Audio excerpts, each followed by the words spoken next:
मेरा ये channel subscribe करें और मेरे हर अपडेट आपको मिले इसके लिए बेल आइकन जरूर दबाइएगा। आप सभी को मेरी ढेर सारी शुभकामनाएं। Growth is going to slow in the world more generally. People are raising interest rates, that brings down growth. India is also going to be hit. Indian interest rates have also gone up, but Indian exports have been slowing quite a bit. And India's inflation problem is more a commodity inflation problem, vegetable inflation problem, and that is also going to be negative for growth. So I think that we would be lucky if we do 5% next year. Modi मैं नहीं जानता हूँ, परंतु मैं तो मेरी राय है कि मोदी इकोनॉमी में फेल हो गया, तो इसीलिए उसको खड़ा नहीं होना चाहिए। मुझे छेड़ा नहीं बस तो नहीं, जो इकोनॉमी फेल, चाइना फेल, और हमारी जो प्रांतों में जो गड़बड़ हो रही है उसमें फेल। और क्या ये इकोनॉमी में कौन सी चीज़ ठीक चल रही है? ये कहते हैं वो दुनिया की सबसे हाईएस्ट ग्रोथ रेट, ये कहाँ से? हमारी जो जीडीपी है वो कोरोना के टाइम में बहुत गिरी, 16% गिरी, अभी तक वो ऊपर नहीं आ पाई। बाकी देशों में सब ऊपर हो गया। तो अब जो भी थोड़ा कुछ हमारी ग्रोथ रेट छोटा मोटा है वो बड़ा चढ़ा कर दिखाती है जब आप bottom.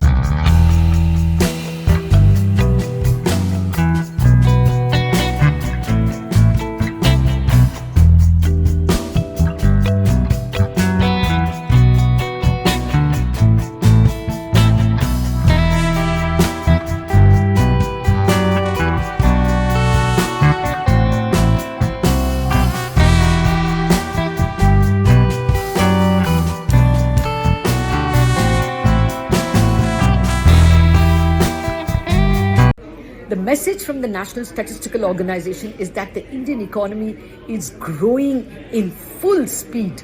For the third quarter, for which we were expecting numbers, that is October, November, December quarter, economists were expecting the economy to have grown by 6.7%. It has grown by 8.4%. Not just that, the previous quarters, that is July, August, September, what you call second quarter, the number has been revised higher from the earlier 7.6 to 8.2%. And even the previous quarter, April, May, June, has been revised higher to 8.1%.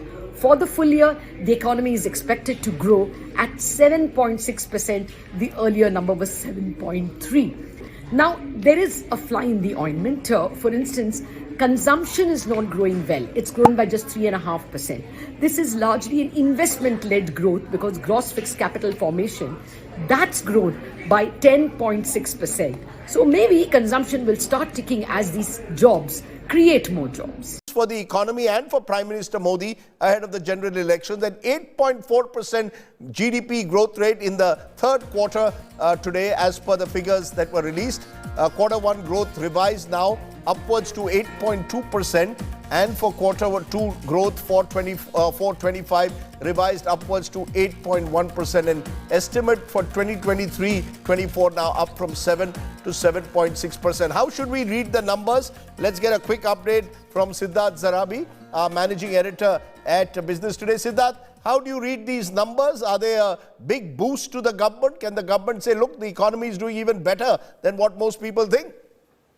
Rajdeep, this means the third quarter of 8% plus growth in the current financial year that is ending the 31st of March. It also means 7% plus for 3 years consecutive. And that is growth that much of the world would want to give an arm and leg for, including China. When it comes to what it means and the implications, there are two things very clearly that we will see happen. One, the government's ability to continue to spend on social welfare, which has been one part of Modinomics, very significant one, and significant before the elections, will continue to go up. Just today, we have had, advanced devolution of central taxes due to buoyant tax collection. So that's number one. Number two, the ability of the government to support programs like PLI will go up. $15 billion plus of investments announced in the semiconductor space today itself. So all of this will add to very good positive economic headwinds as you go as far as brand Bharat, brand India is concerned. Pockets of difficulty remain. The farm sector, for example, and that will continue to be dealt with. But there couldn't be better tidings for any government that is going out to seek a third term. Right. And for Prime Minister Narendra Modi, this is absolutely brilliant news. Okay. Siddharth Zarabi giving us a sense of what this could mean both for the economy and, of course, ahead of the elections. Thanks very much for joining. How would you respond to Raghuram Rajan? Should I respond to him as Raghuram Rajan, the economist, or Raghuram Rajan, the politician? Because Raghuram Rajan also had told us that we shouldn't invest any more in manufacturing, concentrate on services. So I find it difficult to take Raghuram Rajan's advice also because he was here holding a very responsible position as Governor of Reserve Bank of India. Banks went through torment. A regulator looked the other way when phone calls were going to the banks and banks were yielding to the phone calls. The regulator didn't tell them, you will yield only to banking norms and not to phone calls. So Raghuram Rajan, make up your mind when you speak to the government and nudging the media to go ask the government questions. Say first of all, look, I'm now wearing my economist hat and sometimes I'm wearing my political hat. That might be easy for us to achieve. मेरा ये channel subscribe करें और मेरे हर update आपको मिले इसके लिए bell icon जरूर दबाइएगा। आप सभी को मेरी ढेर सारी शुभकामनाएं।